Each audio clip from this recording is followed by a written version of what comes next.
کہ خطبہ جمعہ مختصر اور جامع ہو، لمبا نہیں۔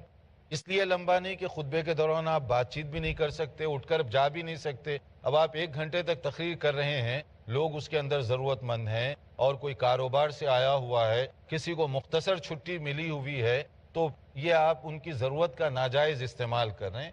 آپ کو چاہیے کہ خطبہ جو ہے مختصر سے مختصر رکھیں، جیسے حدیث میں بتایا گیا، سمعت رسول اللہ صلی اللہ علیہ وسلم یقول ان طول صلاۃ الرجل وقصر خطبته مئنۃ من فقہہ۔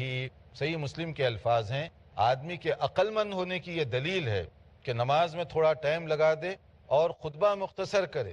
یعنی اس کے اندر ایک اور بات بھی بتائی گئی کہ بعض لوگ اس کو اس طرح ناپتے ہیں کہ جمعہ کی نماز لمبی اور جمعہ کا خطبہ چھوٹا ہو، اور بعض لوگ اس کو یہ کہتے ہیں کہ نہیں، عام نمازوں کے مقابلے میں یہ جمعہ کی نماز ہے، عام تقریروں کے مقابلے میں جمعہ کا خطبہ مختصر ہونا چاہیے، یوں اس کی تطبیق دیتے ہیں، کیونکہ نبی صلی اللہ علیہ وسلم ایک اور حدیث میں سورہ قاف پڑھا کرتے تھے۔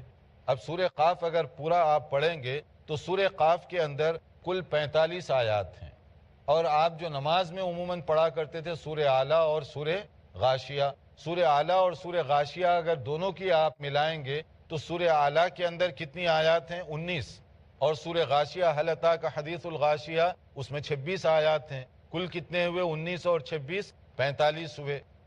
تو اس کا معنی یہ ہوا کہ اگر نبی صلی اللہ علیہ وسلم کا خطبہ مختصر ہوتا اور آپ سورہ قاف پڑھ رہے ہیں تو سورہ قاف صرف پڑھیں گے تو سورہ اعلیٰ اور سورہ غاشیہ کے برابر ہو گیا، پھر باقی نماز، اور پھر باقی خطبہ آپ نے کچھ حمد و صلات کے الفاظ کہے ہوں گے، کچھ اور چیزیں آگے کہی ہوں گی، تو ان چیزوں کو سامنے رکھ کر یہ کہا جاتا ہے کہ جمعہ کا جو خطبہ ہے وہ یہ نہیں کہ جمعہ کی نماز کے مقابلے میں، بلکہ عام تقریروں کے مقابلے میں مختصر ہو۔ جمعہ کی نماز عام نمازوں کے مقابلے میں اطمینان کے ساتھ پڑھی جائے، جیسے اگلی حدیث آ رہی ہے ان ام ہشام بنت حارثہ رضی اللہ تعالی عنہ۔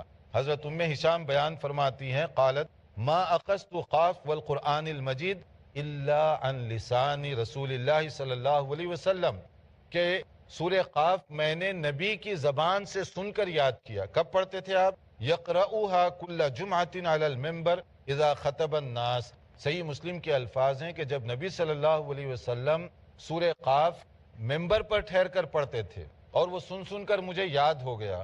تو یہ ساری چیزوں کا خلاصہ یہ ہے کہ جمعہ کا خطبہ جو ہے جامع اور مختصر ہو، جس میں ٹو دی پوائنٹ بات کی جائے۔